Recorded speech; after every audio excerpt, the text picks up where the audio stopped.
of it here, and we'll use part of it for this particular tart pan. I'm going to use a copious amount of flour. Oh, wait, hang on. Vocab word of the day. Copious. Copious. Copious amount of flour. That's a lot? And it's a lot. Okay. That is a thorough amount of flour. Because cornucopia? this stuff is, well, and that's the cornucopia is something that indicates the whole concept of plenty. So maybe that's the reason they say that. This stuff is temperamental. It doesn't like to roll out. It's got a lot of fat in it. So it's going to crack on you. It's going to make your life difficult.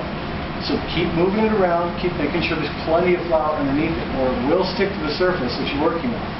Even if it's wood, or it's metal, wood, or whatever, it doesn't matter. It's just really temperamental stuff. So just take it easy. Don't try to force it to go too fast. And it's already started. It's screwed up. Oh, it's awful. Even though as much flour as I'm using, it's still being temperamental. How big is that? I'm getting it down to about an eighth of an inch. Give or take. You know, we're pretty close to that. My main goal here right now is just to get this to a point where it'll be big enough to cover this. And remember, I'm not just covering this, I have to go up the sides as well. Right? So I have to go up the inside, so that's a good 1.25 inches more. So I'm just going to go ahead and try to get it even here, just try to make sure it's fairly even.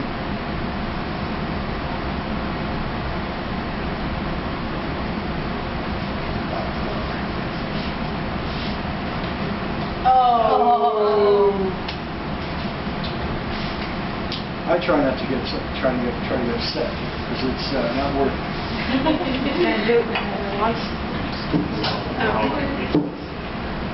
That's what I'm thinking. You're never told us things.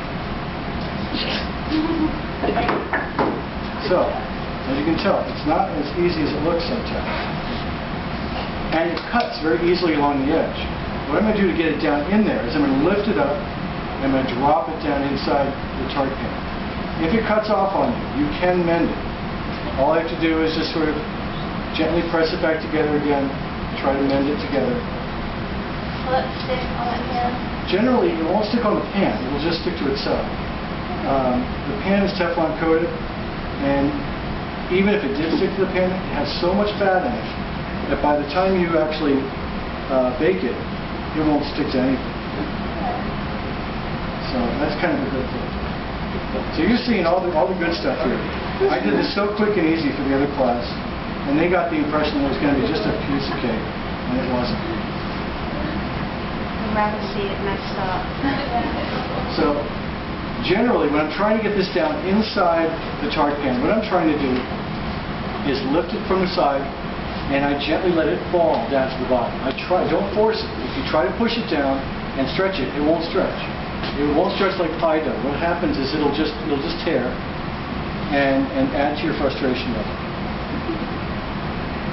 So if you do get spots that cut when they're not supposed to, where they're not supposed to, just patch them together the best you can. Remember, it's cookie dough. It's not pie dough. As I go around, then I gently press it on the inside into the little scallops in the side of my pan to make sure it's going to have the right shape. If you get a spot you have to patch, just grab a little piece and just sort of mend it. Generally, it'll do just fine. Yeah, you're seeing all the good stuff today. This is really good. Really being temperamental.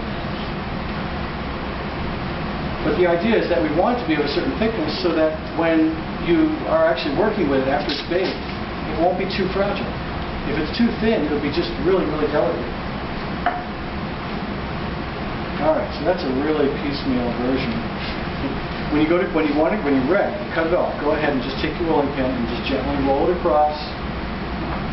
That'll cut it off for you.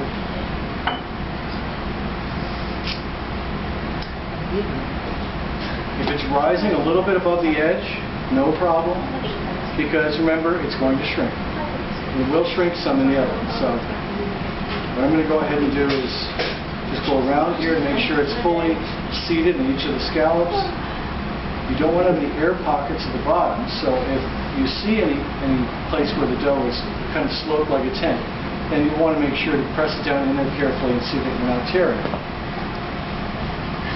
Yeah, this is going to be the prettiest example of a tart shell that I've ever made. Mind you, it gets more difficult when you get smaller.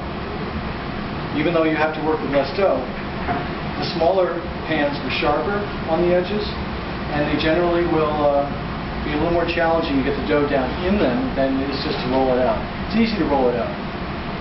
Now, you're going to have leftover dough as well. What do you do with leftover dough? Eat it, eat it. You could. And then you've got raw eggs in it, though. Oh well. Remember the whole salmonella scare this past month?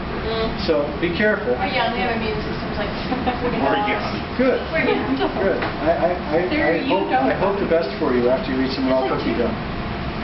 But no, this is twice done now. I mean, now that I've rolled it out once, it's not going to be as good as the first time. So if you save it and gather it together with your friends and so forth, just mark it as already used once. It's used. You know, I marked it as 2X for myself. But that's the reason I do that, because now it's not going to be as good as it would be. You could roll this out, make cookies out of it, make other tarts out of it. I use it as scrap. I've got some first generation over here, and I'm going to go ahead and keep that as first generation and make sure it stays that way, so it doesn't get mixed up with some of the second generation. But that'll be really good to use for more tarts in the future. I'll keep that around just in case one of you runs into a disaster and needs some extra stuff. As for the ice bath, of course, our pastry cream is still over here. You'll notice that I haven't put plastic on top of this yet, and it's starting to form a skin. So that's normal. It'll form a skin if you don't cover it. So let's go ahead and see how that stuff's doing. Now that it's cooling, it'll cool a lot more rapidly.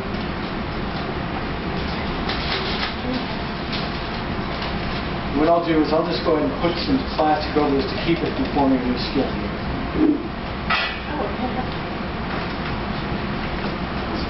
Nice pressed plastic right down in there.